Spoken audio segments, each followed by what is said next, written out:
Joining me now in the studio is Omer Cohen, the Incident Response Manager at the Israeli Computer Emergency Response Team. CERT, good evening. Hey.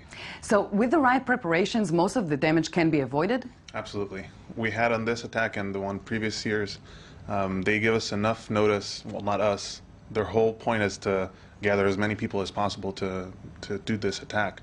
So we have enough time to prepare and spread out advisories for people to be aware and know what to do.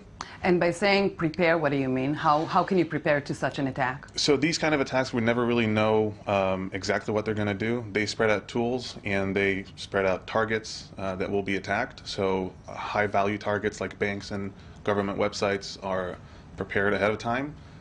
They have people on board ready to respond. And then the CERT, our group, the Israeli CERT, is this Monday gathered a situation room which was prepared to respond and offer assistance and any intelligence that we gather to relevant parties. Mm-hmm. What damage can they cause without preparations?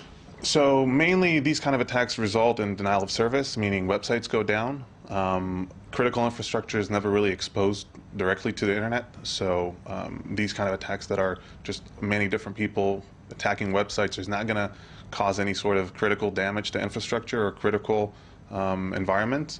But this is just a service disruption, which is it reflects as a bad image for the country not being prepared, but no actual damage. What about critical intel that they can get through the websites? So we've seen reports on government officials' emails and phone numbers and personal information. Many of them have been false. Sometimes you see just on random websites people register with their government email, so they're able to get that, but it doesn't really give any sort of access to actual infrastructure. Because it's too coded for them to reach? So the environments that are that government officials use it does not sit on the internet. It sits behind firewalls and behind closed doors. So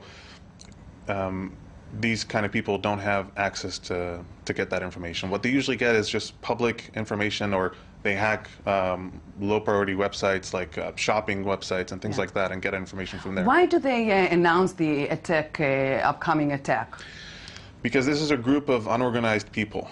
They have random people that declare war or declare targets. We've seen random targets being announced, and people want to gather as much power as they can.